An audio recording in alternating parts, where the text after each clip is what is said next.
रब्बिल आलमीन वस्सलातु वस्सलामु अला रसूलिल करीम अम्मा बाद क़ाल नबी सल्लल्लाहु अलैहि वसल्लम इन्नमल उलमाउ वरसतुल अंबिया औ कमा क़ाला अलैहि सलातु वस्सलाम।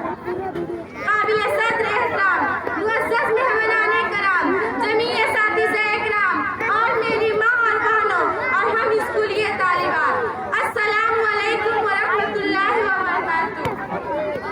वो सुन के आ जाए तारीख को पसीना, वो सुन के आ जाए तारीख को पसीना, तैरा दिया किसी ने मेरे खून में सफीना। भारत के शेर कितने मेरे खून में नहाए, भारत के शेर कितने मेरे खून में नहाए, टूटा मेरे लहू में कितनों का आवेगीना। कुछ लोग मेरे खून से होली मना रहे थे, कुछ लोग मेरे खून से होली मना रहे थे, कुछ लोग भर रहे थे मेरे खून से आवेगीना। सहरा में जाके छलका मेरे लहू का सागर, सहरा में जाके छलका मेरे लहू का सागर, इंसाफ मांगने की ऐसी सलाह कहीं ना। मुख्तलिफ तहजीबों का गहवारा हमारा यह हिंदुस्तान जन्नत नुमा है, जिसकी गोद में गंगा जमुना की रवानी है, कोसी और सतलज की जवानी है, लाल किले और जामे मस्जिद की मजबूती और पाकीज़गी है, ताजमहल की खूबसूरती है, ऊंचे ऊंचे पहाड़ है, मनमोहन झील और आबशार है। मुख्तलिफ मजहबों मिल्लत दीन और धर्म के मानने वाले हैं।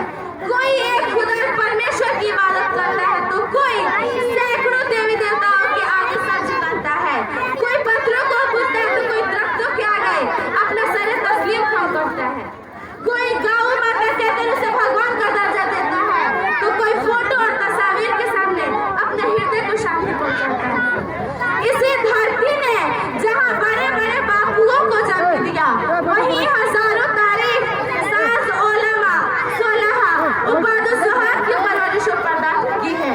जब हिंदुस्तान की सरजमीने में अंग्रेजों का नापाक साया पड़ा और वह अपनी शाकिराना व आयराना चालों से यहाँ के मालिक बन बैठे, जब बाशिंदगाने हिंद पर तरह तरह के जुल्म के पहाड़ तोड़े जाने लगे, जब हिंदुस्तान को गुलाम बनाया जाने लगा, जब हिंदुस्तानियों का खून उनके पसीनों से भी आज़ा होने लगा, तो ऐसे नाजुक दौर में सबसे पहले जिसने अलमे बगावत बुलंद किया वह मुहद्दिस कबीर नाज़िश वतन शाह अब्दुल अजीज बिन वलीउल्लाह मुहद्दिस देहलवी है। शाह अब्दुल अजीज का फतवा किया था, गोया एक बढ़ के तबका था जो दुश्मनों के महले तमन्ना पर गिर पड़ी और अंग्रेज की नींदें हराम हो गई। जगह जगह आजादी के शोले भड़कने लगे, जगह जगह आजादी के परचम लहराने लगे, सीनों में वलवले मचलने लगे और हौसलों ने अंगड़ाइयां लेने शुरू कर दी। यहाँ एक हकीकत है कि अगर हिंदुस्तान की जंग आजादी में उलमा किराम शरीफ नहीं होते तो हिंदुस्तान कभी आजाद नहीं होता।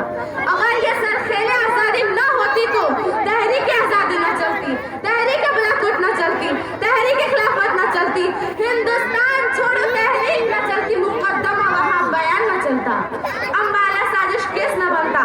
अलगर उलमा किराम ही ने अपने खूने जिगर से रूस आजादी की हनाबंदी की और अपने मुकद्दस लहू से शज़्र आजादी को सींचा और परवान चढ़ाया है। चुनांचा 1847 ईस्वी की जंग आजादी में दो महाल बनाए गए, एक महाल अम्बाला जिसकी क़यादत मौलाना जाफर था नेसरी के पास थी, दूसरा महाल शामली जिसकी क़यादत हयत इमदादुल्लाह महाजिर मक्की रहमतुल्लाह अलैह के पास थी। इस जंग में बड़े बड़े उलमा सोलहा शहीद हुए, इस जंग में मौलाना नानुतवी जख्मी हुए, इस जंग आजादी में मौलाना गंगोही जख्मी हुए, इस जंग में हाफिज आमिर शहीद हुए। चुनांचा 1847 ईस्वी के जंग आजादी में 2 लाख मुसलमान शहीद हुए हैं, जिनमें 11,500 उलमा किराम थे। सिर्फ दिल्ली के अंदर 500 उलमा किराम को फांसी के फंदे पर लटकाया गया। 1861 ईस्वी में 3 लाख कुरान करीम के नुस्खे को बदबख्त अंग्रेजों ने जला डाला। उसी के बाद ही इसे उलमा किराम को खत्म करने का फैसला कर लिया। अंग्रेज मुअर्रिख थॉमसन लिखता है कि 1864 ईस्वी से लेकर 1867 ईस्वी तक इस 3 साल में अंग्रेज ने 14,000 उलमा को तख्तेदार पर लटकाया। थॉमसन कहता है कि दिल्ली की चांदनी चौक से लेकर पेशावर की जामे मस्जिद तक कोई ऐसा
शहीद नाज की तुर्बत कहाँ है।